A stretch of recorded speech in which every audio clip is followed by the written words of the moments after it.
Thank you. I never really expected to find myself giving advice to people graduating from an establishment of higher education. I never graduated from any such establishment. I never even started at one. I escaped from school as soon as I could, when the prospect of 4 more years of enforced learning before I could become the writer I wanted to be seemed stifling. I got out into the world, I wrote, and I became a better writer the more I wrote, and I wrote some more, and nobody ever seemed to mind that I was making it all up as I went along. They just read what I wrote and they paid me for it, or they didn't.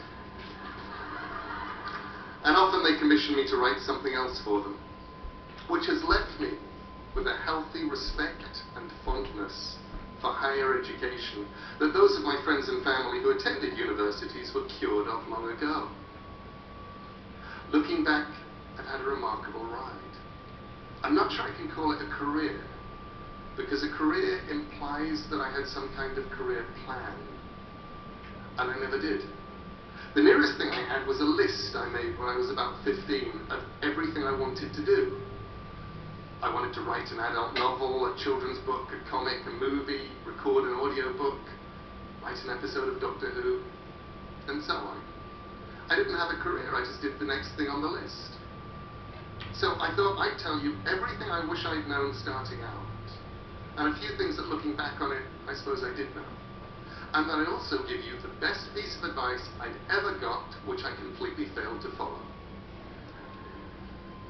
First of all, when you start out on a career in the arts, you have no idea what you're doing.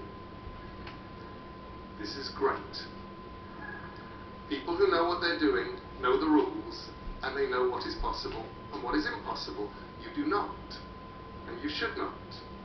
The rules on what is possible and impossible in the arts were made by people who had not tested the bounds of the possible by going beyond them. And you can. If you don't know it's impossible, it's easier to do. And because nobody's done it before, they haven't made up rules to stop anyone doing that particular thing again.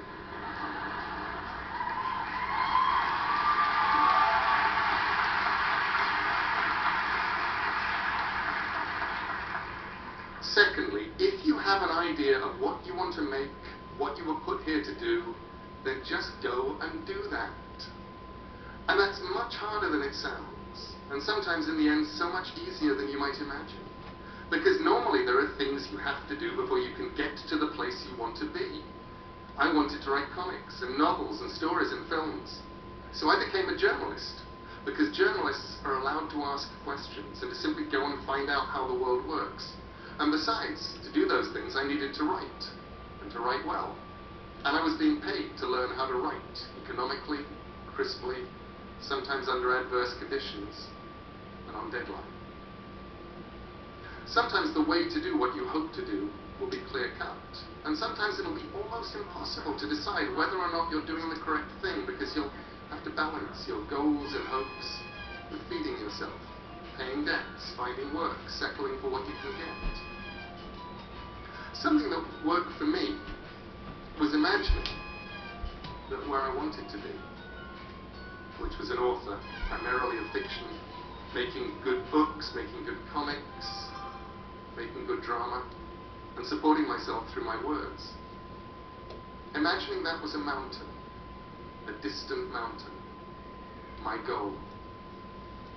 And I knew that as long as I kept walking towards the mountain, I'd be all right. And when I truly was not sure what to do, I could stop and think about whether it was taking me towards or away from the mountain. I said no to editorial jobs on magazines, proper jobs that would have paid proper money, because I knew that, attractive though they were, for me, they would have been walking away from the mountain. And if those job offers had come earlier, I might have taken them, because they still would have been closer to the mountain than I was at that time. I learned to write by writing.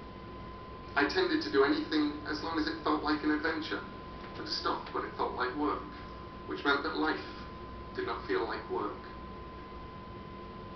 Thirdly, when you start out, you have to deal with the problems of failure. You need to be thick